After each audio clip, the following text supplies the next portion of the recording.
most people assume that I came to belief through Christianity and then converted from Christianity to Islam. But actually that's not true at all. My parents were Quaker, so technically Protestant. But they raised my brother and myself both to think for ourselves, and they never indoctrinated us into the religion. So we basically followed the path of atheism. We were raised in a scientific household. My father was a very well-respected visual neurophysiologist, and he himself, although he called himself Quaker, he openly stated that he did not believe in God, and he espoused the typical atheist doctrine and beliefs. He used to tell us quite frankly that he just believed after death it was just blackness, nothing, that was the end. And that was okay with him. He used to explain our existence the way all atheists explain it, namely the Big Bang and evolution. And so that's what I was raised upon. And so throughout my schooling, up through college, medical school, and so on, we were raised to believe that that was the only thing that made sense. And yet at the same time, I was raised with a scientific mind. And, one thing I've noticed is that when people come to faith, regardless of what faith they come to, they start to question a lot of things that they never questioned before. And this is exactly what happened to me. The whole process of coming to faith for atheists is hard to understand. And I think there's a very good reason for that. And that is that I have never in my entire life ever met anybody who came to my religion, who came to Islam, except that at some point in their life they prayed for guidance. Even if it was the atheist's prayer. Now the atheist's prayer is also known as the prayer of the skeptic. And the prayer is basically, "Oh God, if there is a God, save my soul if I have a soul." So it's called the prayer of the skeptic for obvious reasons. But anybody who has heard my conversion story knows that this was integral to my pathway to becoming a believer in the existence of a creator. I won't say a specific religion, just the existence of a creator. It was through my path of discovery that I studied Judaism, Christianity, Islam, as well as a great deal of other religions, and ended up converting to Islam. And that prayer was integral. And anybody who knows my conversion story knows that I was praying for my daughter, who had been diagnosed with a life-threatening condition. And that's just exactly what I prayed. I prayed, "Oh God, if you are there." Just like the prayer of the skeptic. I made a deal. I don't know if you're there or not, but if you are, I need help. And I promised, if you save my daughter's life and guide me to the religion that is most pleasing to you, I will follow. Now, the point is that I don't know, and I've never met any convert to Islam, except that in some shape or form they have prayed that prayer or something very similar to it, where they reached out to their Creator, whether they already believed in Him or not, and asked for guidance, and asked, "Oh God, guide me." And this, of course, is the one thing that atheists never do until they're taking that first step on the pathway of discovery. So one thing I like to point out is that if you're having a discussion with an atheist, it's going to go nowhere if you have a believer on one side and an atheist who has never prayed for guidance on the other. It's just like, a person being lost in a city trying to find their destination. Just imagine that you're lost in a city and you don't have your cell phone, you don't have GPS, you don't have a map. If you don't ask for directions, how do you expect to get guidance? If you're in a classroom and you don't ask the questions, how do you expect your professor to answer them, etc., etc.? And if you don't ask for guidance from our Creator to the religion that is most pleasing to Him, how can you expect that door in your heart and mind, that He will open them for you? Because we cannot open that door ourselves. The only thing that we can do, the only opening to the door that we can make, is to pray that prayer, to recognize our Creator and ask Him for guidance. So if you're the believer talking with the atheist, and the atheist has not even made that minimal effort to say, "Oh God, if you are there," how can it hurt to ask that? Okay, if there is no God, nothing changes. But if there is a God and He answers your prayer, everything changes.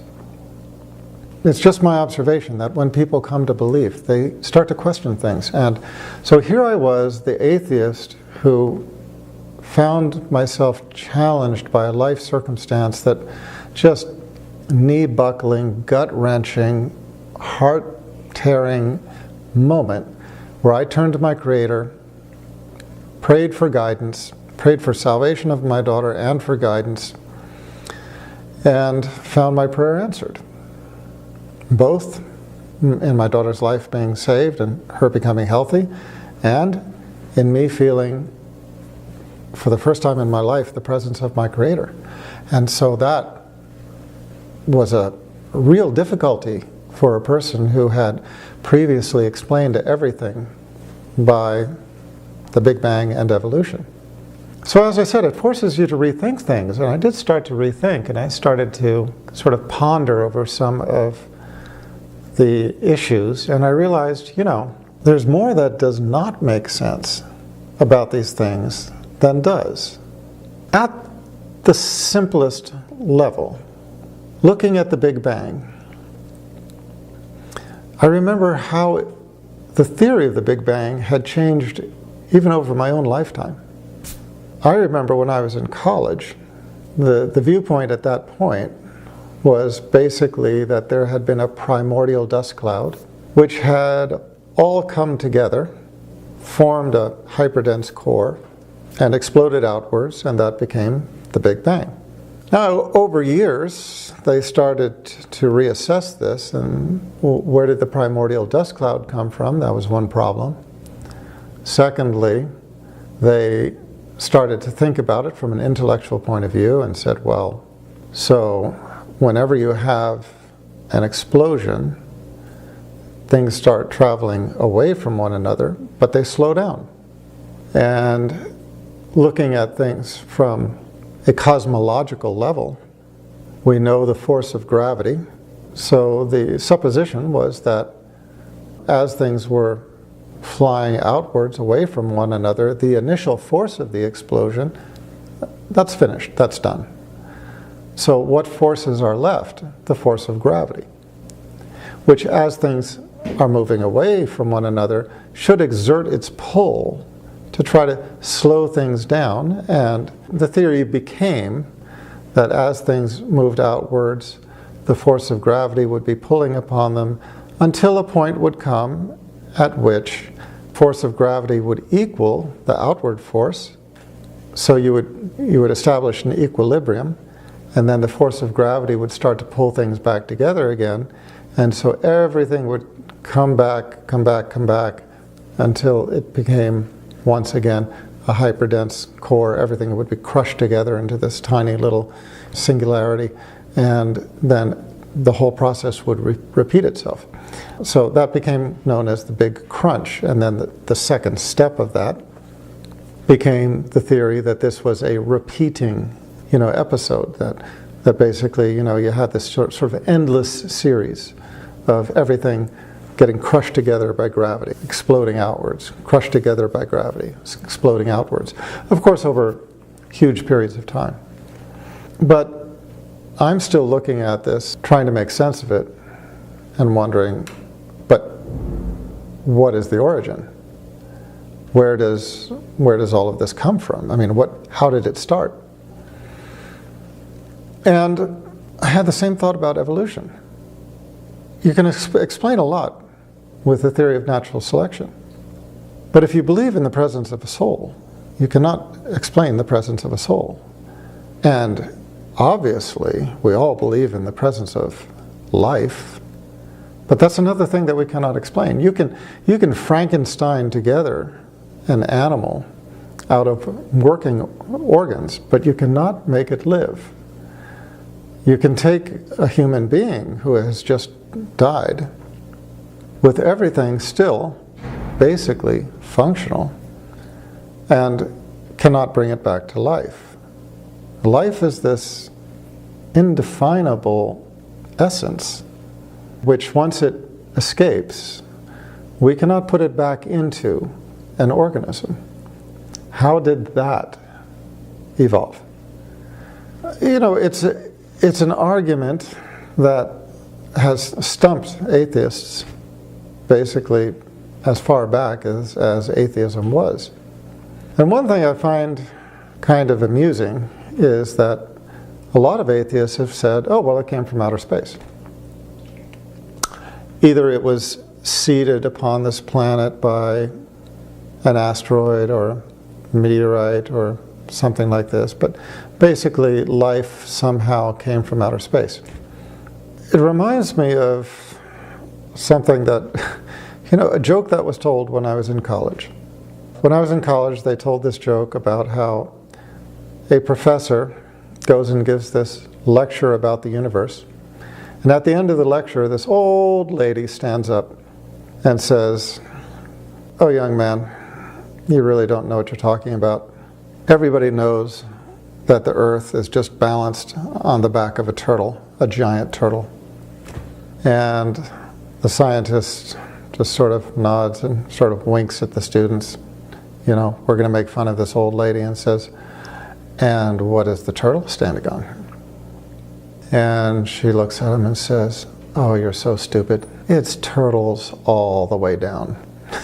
And everybody laughs at her ignorance and at the superior knowledge of the professor, of course. But what I find interesting is that you have these professors now saying that life came from outer space. And where did they get it from? It doesn't answer where did life come from ultimately. Okay, if you're going to say that it came from an asteroid or it came from aliens, where did they get it from? Other aliens or other asteroids. Where did that come from? Other aliens or other asteroids. And from there, other aliens, other asteroids. So basically you have these scientists who are laughing at the old lady who says that it's turtles all the way down, and the scientists are the ones who are saying that it's aliens all the way up. It's a pretty ridiculous argument. We have this quality of life. We can give a working definition of what a living organism is, but we cannot define where that life came from. Whenever anybody talks to me about the theory of evolution and says this explains the diversity of life that we have, I point out that, you know, a theory is only as good as the foundation it stands upon. So when you talk to me about evolution, what evolution are you talking about?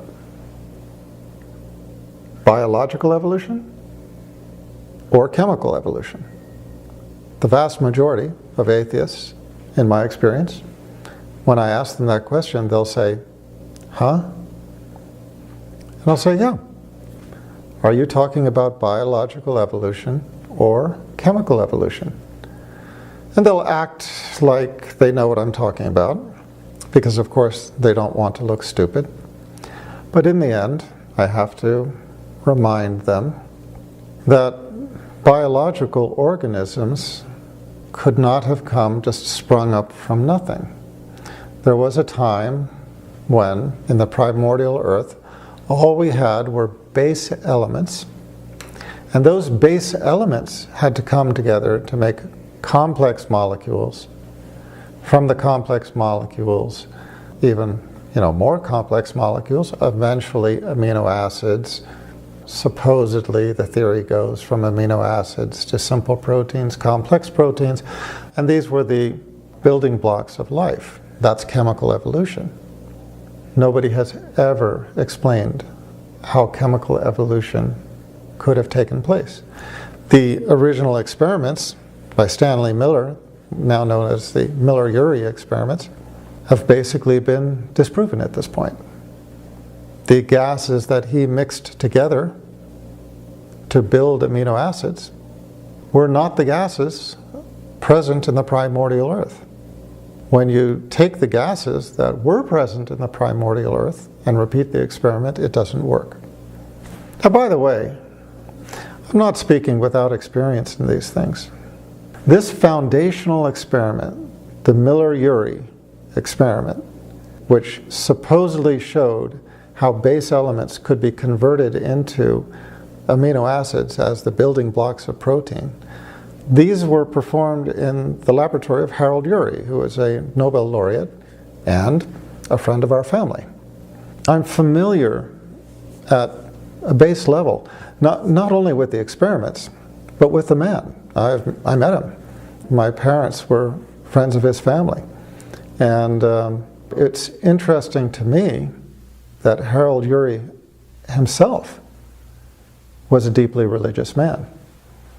And he used to say that he never met a scientist of any true worth who was not religious.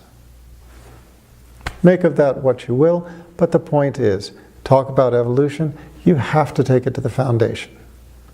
If you're a billionaire or a multimillionaire and you're going to buy a building, what's basically the first thing that you want to know about the structural integrity of this building? The foundation. We don't want to talk about the 20th floor. We don't want to look at the penthouse until we know that that building is on a sound foundation, that it's not built on landfill, that it's not built in a flood zone, or et cetera, et cetera, et cetera, okay? And so it is with scientific theories. Returning to the Big Bang, one thing I want to say is, there's a lot that I want to say, and that will come out in future episodes. But one thing I want to say is that the confounding question of where it all came from is the foundation. That's the foundational issue. Now, I follow a religion which is compatible with the Big Bang. It's compatible with the belief that the universe came from a central point and expanded and is expanding. That's actually in our scripture. So I have no problem rectifying the Big Bang with my religion. But what I have problem with is saying that it was a spontaneous event. First of all, science teaches us that matter and energy are not created from nothing. They don't arise spontaneously. One can convert to the other and vice versa, but you do not get something from nothing. The first law of thermodynamics is basically conservation of mass and energy, that mass and energy, you cannot create mass from nothing or energy from nothing. One can transfer to the other and vice versa, but mass and energy are basically conserved. Okay, so the concept of everything that we have coming from nothing violates the first law of thermodynamics. The second law of thermodynamics is basically the law of entropy. Entropy basically teaching that any process tends towards randomness unless a greater power controls it, unless energy is exerted to keep it in order, to establish order. So, for example, whether you're talking about a chemical reaction or a physical process, or whether you're talking about the dishes in your kitchen sink or your teenage son or daughter's bedroom, these are things that degenerate into chaos unless effort is put into place to contain them. A chemical reaction has to be contained. The dishes have to be done or they pile up. Energy has to be put into the bedroom to establish order, to clean it up. So it is with any process. You have gas and you release it, it will expand out and just basically tend to greater and greater randomness as it spreads. But the effort to contain it is an effort. It requires energy. So it is with any physical process. It requires energy, and it requires basically a greater power to contain the process, to prevent it from degenerating into randomness. And so the theory is that that applies to every single element in the universe, with the exception, of course, of the Big Bang, which is the one most cataclysmic event of all history. And in that case, this explosion has not tended towards randomness, but rather has tended towards a universe which is defined by a myriad of fine-tuned constants which basically dictate our existence. And we can talk about this more later, but I think everybody has heard the simple examples being things like, if the Earth was just a little bit closer to the sun, then life would not be sustainable because of the heat. If the Earth was just a little bit farther away, again, life would not be sustainable because it would become too cold. Or if the moon was just a little bit closer or a little bit further away or rotating at a different speed. But there are other constants which are much more finely tuned even than these. And the point is that here you have this most cataclysmic event, the Big Bang, where, first of all, everything comes from nothing. I mean, the first law of thermodynamics tells us that you cannot even have a single atom. Not a single atom can come into existence from nothing. But science is telling us that this entire universe came into existence from nothing. And then secondly, with this cataclysmic explosion, instead of tending towards randomness, which is what the second law of thermodynamics dictates, we have tended to this universe that is in a state of balance that is almost unimaginable. When you look at the fine-tuned constants that define our universe, they boggle the mind. So, as a scientist, understanding these principles, and also understanding the backtracking that scientists make, okay, as soon as this was pointed out, the atheist scientists said, oh, yeah, those laws of thermodynamics, yes, they apply, but they only apply after the Big Bang happened. What is this? I mean, it's a rule or it's not a rule. As soon as they're challenged by it, as soon as they find they cannot explain it, their answer is, okay, those are rules, and we are going to stand on that foundation of our belief, but we're going to say that those rules only applied after the explosion. That's, from my viewpoint, that's just not science. That's just ridiculous. Looking at the theory of entropy, admitting that everything tends to randomness unless a greater power controls it. What is controlling the universe and keeping it from degenerating into that random state?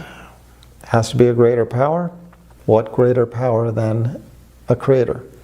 Going back to the origin, Stephen Hawking and Penrose, basically two of the greatest astrophysicists of this age, have now developed what is regarded as basically the acceptable theory, the Hawking-Penrose theory, or a model, I should say, of the Big Bang.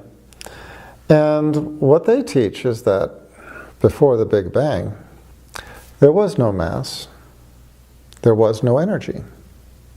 And get this, there was no time, and there was no space. A singularity arose. From where? They do not know. How? They cannot say. From what? Okay. And exploded outwards. Why? Again, they do not know. But despite all of these unanswered questions, the interesting thing to me is that they are now saying that before the singularity, there was no mass, energy, time, or space. Now think about that for a minute. Think about that for just a minute. Close your eyes and think about it. Imagine something with no mass or energy. Okay, that's a vacuum. That's a vacuum without any energy. Now imagine it without time And now imagine it without space. What do you have? Absolute, total, and complete nothingness. Except you know what? You have no space for that nothingness even to exist in. You have nothing. By this theory, scientists have painted themselves into a corner because they do not leave room for anything to exist before the Big Bang other than a transcendent creator. They have not left a space for things to develop in. They have not left a time frame for it to happen over. And they have not left the mass or energy that became all this mass and energy. They've left a total and complete nothingness within a nothingness, which means that there could basically be nothing to have preceded the Big Bang other than a transcendent creator of the Big Bang. One thing I find really amusing, listening to the talks by so many of the prominent atheists, and I don't want to name names, I'm just going to say, it's become a catchphrase to say, atheists, we go one God further. And, you know, the first time I heard it, I just kind of said, what? And I said, yeah, we go one God further. I had to look it up to see what on earth these people were talking about. And they said, okay, well, you know, the Hindus have these gods, and they say all those other gods are false gods. The Buddhists have this view of God, and they say, okay, those gods over there of the other religions, those are false gods. And the Jews and the Christians and the Muslims and the this and the that and so on. Everybody disavowing everybody else's gods, okay? And the atheists say, we go one God further, basically disavowing the one true God. There's a problem with this reasoning. There are lots of problems with this reasoning, but number one is that every religion in the world, whether they're monotheistic or polytheistic, every religion in the world has one feature in common, and that is that they believe in a creator of the world. Now, that one creator of the world might be in a polytheistic religion the big God, so to speak, or it might be one God that is in a mix of gods, but they do believe, everybody believes, every religion believes in one creator of the world. That is the one true God. So Jews believe in the monotheistic God, so do Christians, although they have this Trinitarian formula, so do Muslims, of course, and actually every religion in the world believes in a God, a creator of the world. But, you know, the bigger problem to me is that you find atheists criticizing the religious community as if they are unthinking or foolish. They're saying, oh, ha, you know, you believe in this one thing that nobody can explain. So tell me this, who made such and such? And the religious person says, God. Who made such and such? And the religious person says, God. And then they say, and who made God? Ha. I gotcha. You know, this is their attitude. And the religious person says, God is transcendent, always was and always will be. We have a certain view of God, that He is all-powerful, all-knowing, and that He was there before us, will be there after us, and that He's eternal, one, absolute and eternal. So we have a view of His qualities and His existence, although we do not understand it completely. We have the concept that He's one, eternal, absolute, that He does not beget, is not begotten, and there is none like unto Him. We can recite the views of our religion, but that one question, who made this God, who made that God, who made God, we cannot answer better than what I've just said. But I have a question in reverse. And that is that atheists have a God of sorts. Their God is basically science. Or maybe you could say their own intellect. If you're defining a God as the thing that they worship their minds. They worship the icons of their atheism. The main speakers, the main proponents. These are held as, in a religion, they would be regarded as saints. And the atheists hold them in high esteem in the same way a religion might hold those parallel figures as saints. But in the end, what they ultimately worship is they ultimately worship their own intellect or science. So, let me just point something out. I believe in a God who's the creator of the universe. Can I explain where that God came from? I won't say more than what I've already said. But what I can say is this. Believing in an all-knowing, all-powerful God explains every other question you can ask me. Believing in that one thing can explain where all creation came from. And it can answer every question within creation, because God is all-powerful. Let's look at the things that atheists cannot answer. Where did everything come from? Big Bang and evolution. Where did the Big Bang come from? They don't know. The singularity arose without time, without space, without mass, without energy. How did that happen? Don't know. What were the formative elements that brought the singularity into existence? Don't know.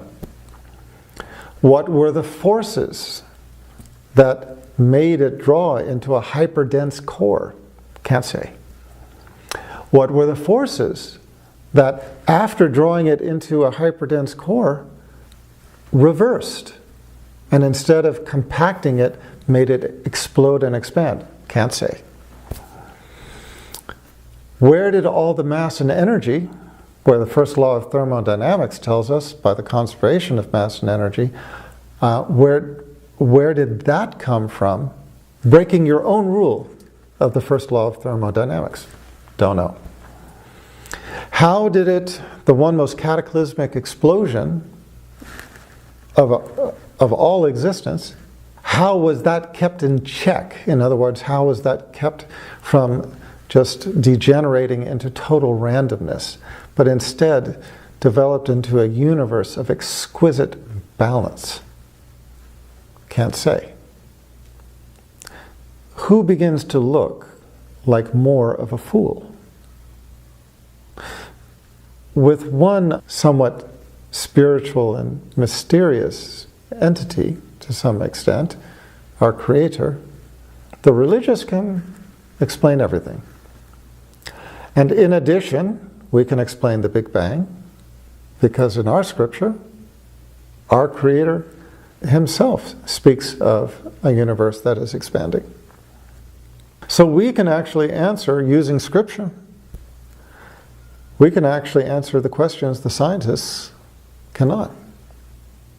From that one belief, we can explain everything. From the atheists, basically one belief that there is no God, they can almost explain nothing. Like I said, who starts to look more foolish?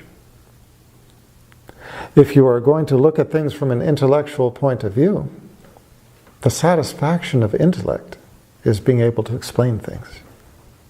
And that is what, at this point, the scientific atheists are failing at doing. I mean, this is what they're failing at. So, people ask me many times, how I became religious. And this is part of the answer. And hopefully, over time, and with a series of these talks, I will expand upon this. And this is just the beginning. I hope all of you have found something of worth in this talk, and will stay tuned for future talks. So don't forget to click on subscribe, And we'll send you further vignettes in this series.